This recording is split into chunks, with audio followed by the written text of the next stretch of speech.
Aujourd'hui, on parle de recherche différée, programmée, hors pointe, retardée. En tout cas, on va voir comment faire avec notre Chevrolet Bolt. À tout de suite. Beaucoup d'électromobilistes ont déjà une conscience sociale assez évoluée et ont décidé que la recharge de leur VE pouvait se faire en dehors des périodes de pointe de demande d'électricité. Pour ce faire, on doit programmer l'heure à laquelle nous allons quitter avec notre Chevrolet Bolt et non pas programmer l'heure du début de la recharge, car celle-ci sera gérée par la voiture elle-même selon le niveau d'énergie restant dans la batterie versus l'heure de notre départ et en regard du niveau de charge que nous aurons choisi. Je vais vous démontrer la façon de faire sur la Chevrolet Bolt 2022 et années subséquentes. Pour ce qui est des versions antérieures, je suis pas mal certain que le principe doit être semblable. Avant d'aller plus en profondeur, petite mise au point. On peut lire sur les réseaux sociaux que certains nouveaux propriétaires de Bolt ont vécu à un moment donné le fait que, même si la voiture était branchée pour sa recharge, et qu'au moment d'utiliser la voiture, se sont rendus compte que le niveau de charge dans la batterie était le même que lorsqu'ils l'ont laissé. La raison devait être que la recharge retardée a été activée par mégarde ou qu'un autre utilisateur de la voiture l'aurait activée intentionnellement sans avertir les autres utilisateurs du véhicule. Comment savoir si, au moment du branchement de la voiture pour la recharge, si elle se fera immédiatement ou sur un horaire de recharge retardé? C'est super simple. Lors du branchement, le témoin de recharge sur le tableau de bord passe à l'orange le temps de la communication entre la borne et l'auto, puis une ou deux tonalités et le témoin de charge passe au vert clignotant dans les deux cas. Pourquoi ces tonalités? Une tonalité, au moment du branchement du pistolet, indique que la recharge démarre immédiatement. Si vous entendez deux tonalités, ceci indique que le mode recharge retardé est activé et que la recharge ne débutera qu'au moment où l'auto aura prévu de ce début dans le but de rencontrer l'heure de départ avec la voiture tout en respectant le niveau de charge maximal décidé. Dans les deux cas, le témoin de charge va clignoter vert selon une séquence de 1 à 4 clignotements, vous indiquant où en est la capacité de la batterie, soit de 1 à 25 pour un clignotement, 26 à 50 pour une séquence de 2 clignotements, 51 à 75 pour une séquence de 3 clignotements et 76 à 100 pour une séquence de 4 clignotements. Le témoin demeure au vert en permanence lorsque la recharge est complétée et a atteint le pourcentage décidé par l'utilisateur. Normalement, ce serait 100%. Mais avec les mises à jour, en attendant le rappel de batterie pour certains véhicules, ça peut être à 80 ou 90% selon que les mises à jour ont été effectuées. Petite explication de la recharge retardée. Cette fonction doit être activée. Donc, on va dans la page énergie, l'icône avec la petite feuille verte, ou l'onglet recharge. On a la possibilité d'activer ce type de recharge pour une semaine complète ou les journées désirées. Sauf que si vous choisissez seulement quelques journées, vous devrez aller dans ce menu et activer ou désactiver pour les journées choisies.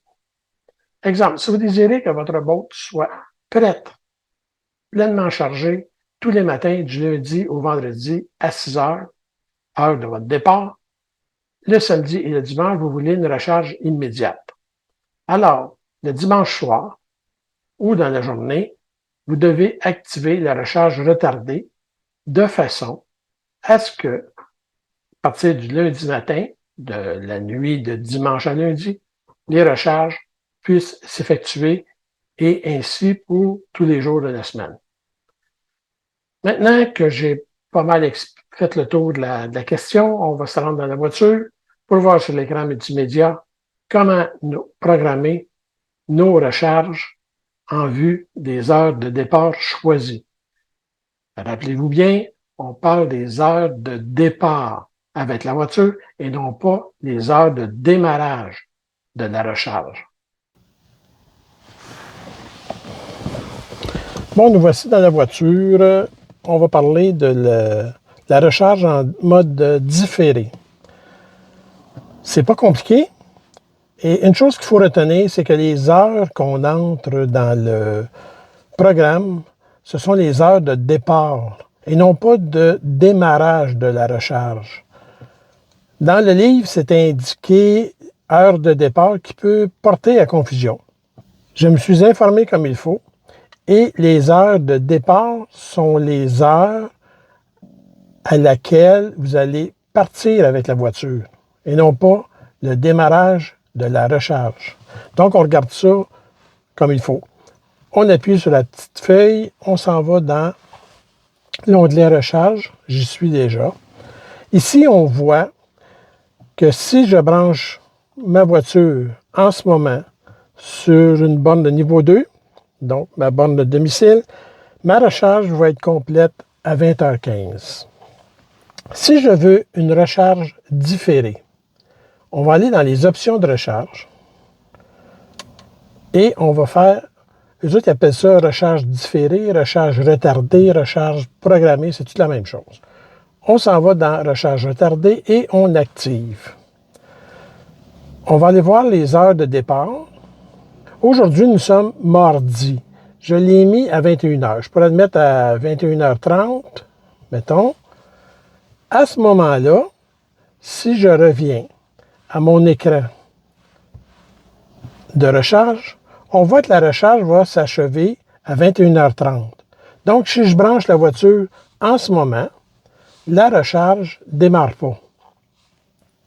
Elle va démarrer au moment où la période de temps de recharge nécessaire va arriver avec l'heure que j'ai marquée de 21h30, qui serait l'heure que je voudrais partir avec la voiture.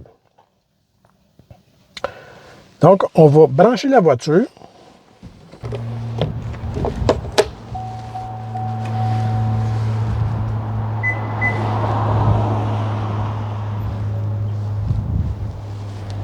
Donc, on voit que la voiture ne se recharge pas.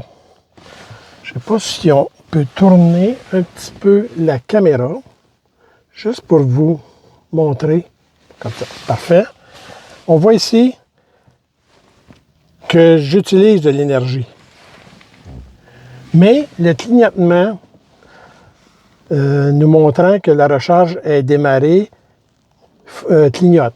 Dans ce cas ici, elle clignote 2 fois parce que je suis dans le deuxième quart de la batterie. Mais en ce moment, il n'y a aucune recharge qui se fait. On voit que la recharge va être terminée à 21h30. Donc, à quelle heure exactement que la recharge va démarrer, seule la voiture le sait. Elle sait qu'en démarrant à telle heure, à 21h30, la recharge va être complétée. Maintenant, si on va dans les options de recharge, on peut aussi, ici, on peut faire une annulation de recharge. Donc, on fait annulation de la recharge. Je pourrais dire recharger maintenant ou si je mets accès rapide, vous allez voir, on fait ça et je reviens à l'écran de départ et ça nous donne un bouton qui annule la recharge. Donc, dans ce cas-ci, si je voudrais démarrer la recharge immédiatement, j'appuierais sur annulation, recharger maintenant. Et on revient. À ce moment-là, on regarde ici et la recharge est démarrée. Et ça me dit qu'au lieu de 21h30, ma recharge va être complétée à 20h30. Donc, on voit très bien que les heures qu'on entre dans la cédule de recharge, qui est ici, toutes les heures qu'on rentre ici, c'est les heures qu'on va quitter avec la voiture. Donc, dans mon cas ici, on est mardi, je l'avais mis à 21h30. à ce moment-là, si je laisse la recharge se faire en mode retardé, la voiture, le démarrage de la recharge va se faire à une certaine heure pour qu'elle soit complétée à 21h30. Maintenant, on revient ici. Là, en ce moment, je suis toujours dans le mode recharge différée, mais j'ai annulé la recharge. On voit recharge en cours, 20h30. Si je veux annuler, je repèse sur le petit icône et là, je peux, prochaine heure de départ, c'est mon heure que j'ai marquée, je fais ça, enregistrer et je fais désactiver. En faisant désactiver, on voit la recharge s'arrête. Descend. Et voilà, plus de recharge. Et comme la voiture est allumée, je consomme 0,5 kW d'énergie. Maintenant, on peut, si on veut, directement du pistolet de recharge, annuler notre recharge différée pour en faire une recharge immédiate. On va aller voir ça à l'extérieur.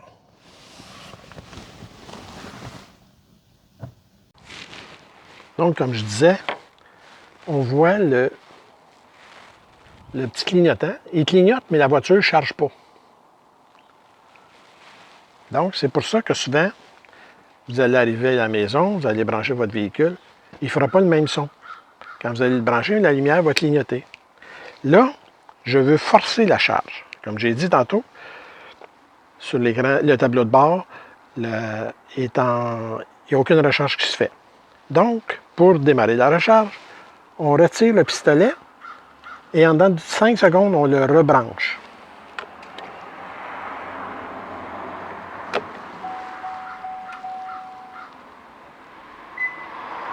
Et voilà, la recharge est partie. On a entendu, ça a fait un bip qui donne que la recharge est partie. Si on regarde à l'intérieur,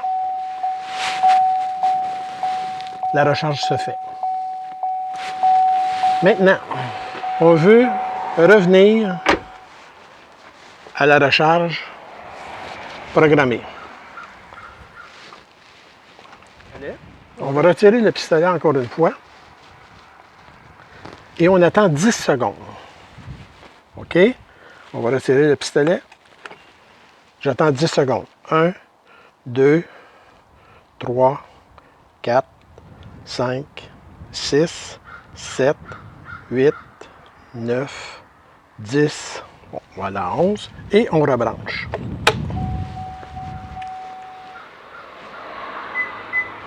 On a 2 bips.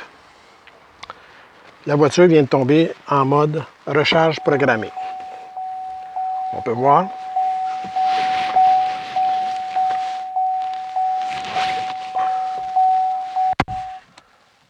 Il a commencé sa recharge et la recharge programmée vient d'embarquer. Donc, on n'a plus de recharge et on tombe sur le pouvoir du véhicule. Donc, c'est les deux façons qu'on peut, comme on dit en bon français, bypasser notre programmation qu'on a faite. De cette façon-là, on peut charger immédiatement, soit à partir de l'écran, soit à partir de la prise de recharge. On peut voir qu'il est quand même assez simple de programmer les heures de départ pour avoir une recharge et ainsi que notre voiture soit pleinement chargée au moment de notre départ. Je n'ai pas abordé le sujet en rapport avec les heures pour les différents tarifs de service public. Vous pourrez vous familiariser avec ces options dans les pages 110 à 113 de votre manuel du propriétaire, qui parle des préférences des tarifs de charge, des options de fin de charge, les types d'échelles tarifaires comme annuel ou été-hiver, ainsi que les modifications possibles au calendrier de la semaine ou de la fin de semaine. Ceci termine cette vidéo en espérant que cela vous a plu. Sur ce, salutations et à la prochaine.